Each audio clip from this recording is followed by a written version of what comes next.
Hey everybody, this is Beelit, and this is more MKX Online. I am playing Hellfire Scorpion in this match. Hashtag neutral Hellfire. No run cancels. You know how I do. How I do. Sorry. Anyway, in the other matches that you're going to see in this video, I'm playing Sektor, and it'll be very early Sektor gameplay.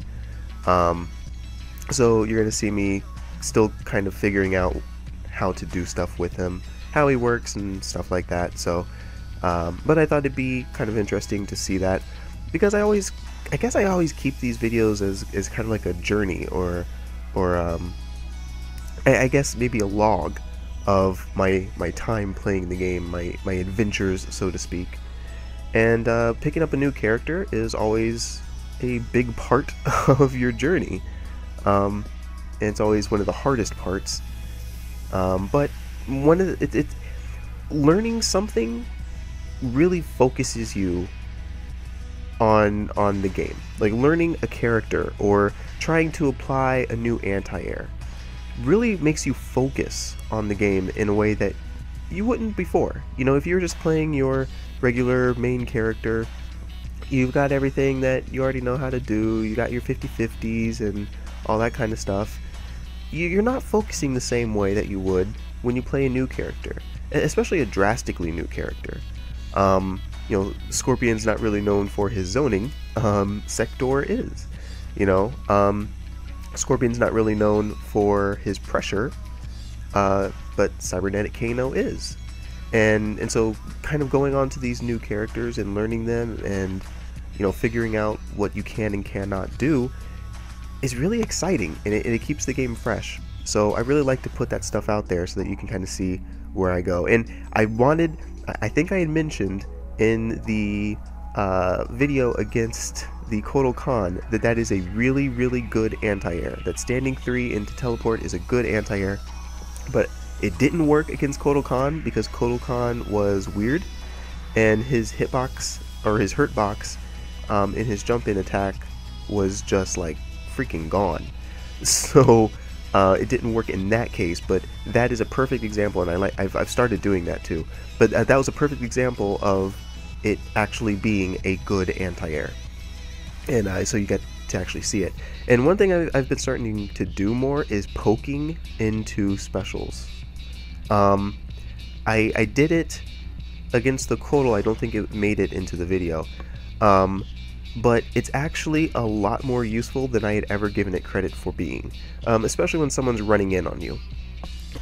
Running in and going into a string, that's when it's most useful, because they're not going to be able to react in time, and they're going to be pressing their buttons for their string, so they're not paying attention.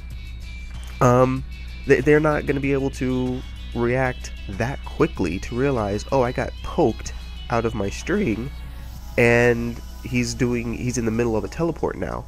It just doesn't happen like that. So it's something that, you know, you would use sparingly, but it is actually an option, and I was very surprised at how good of an option it was. Also, screw Takeda. This freaking character is stupid. Gosh, he just keeps doing crap. Holy goodness gracious. And neutral jump, of course he did. So, by the way, sorry if my voice sounds a little odd, and sorry if I'm clearing my throat in the mic. I am currently sick, because of course I am. It is mid-November, actually late November, at the time of recording this, and I think you're probably going to see this video sometime around December 20th. So yeah, I was sick about a month ago. Actually, exactly a month ago. So sorry if it sounds extra awful. I hope you're having a great December.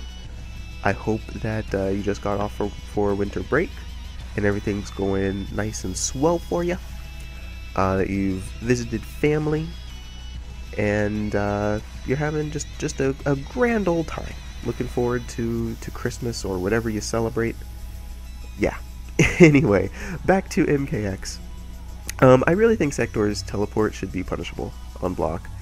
I feel like he has enough tools that he doesn't need a teleport that is, I mean, it's not exactly safe, but it goes without being punished far too often. And I really don't know what it is on block. All I know is that I'm very rarely punished for teleporting, and I don't think it should be like that. And the times that I'm quote unquote punished are times when I'm trying to do stuff following, or to follow up the teleport anyway, and I'm not entirely sure if I really was punished or not. Either way, it should be very punishable. And I'm really not a fan of it not being just like instantly punishable, you know? I want it to be very clear that you can punish it and very easy to punish. I think that really it should be. But anyway, overall with Sektor, I've figured out that the zoning is really good as long as you use all of the tools. Missiles, the up missiles, are very good, but if you don't use straight missile enough, then the up missiles are going to kind of lose their effectiveness, and you're going to have to make really solid reads on the up missiles constantly. But the straight missile is actually a lot better than it seems to be, which was also kind of a weird thing. Straight missile after a combo is actually really good. When you do the restand where you like back up, straight missile generally goes into chip for that. I don't know if it's guaranteed or not, or if no one knows, or that they should like hold unblock. I don't know if that works or not. I'm just saying. But it generally hits. People are generally just holding block on it. One thing I've found is that when you go into that restand ender that you saw right there, canceling into meter burn, I don't know if they're called, I don't know what they're called, but meter burn straight rockets is really good, because once you've gotten someone frustrated enough, when and if you're not always putting a straight missile at the end of the combo, like sometimes I'll do that ender and then go into the up missiles, and then if once in a while you do the EX straight missiles, maybe they're Havoc missiles, I don't know. When you do that, you will catch people getting impatient so freaking often, whether they jump or they run in. It's really solid. But it's one of those things where you've got to use all of the tools, and you have to be aware of which tools you've been using. Standard zoning, but it feels like it's just a little bit more important when it comes to Sektor. And paying attention to it gives you drastically better results. There are a lot of characters where, you know, you think, okay, is he gonna jump? No? Okay, so then I just throw. You know? And you can use one, maybe two zoning tools, and it's not really that big of a deal. Sektor, I think you gain a much bigger reward by thinking about your zoning than I think a typical zoner would get. That probably sounds really stupid. I'll try to elaborate in the next video on Sektor. I probably sound like I'm out of my mind. I kind of am out of my mind because I'm sick and we brought it back. But anyway, I will see you guys next time. Thank you for watching.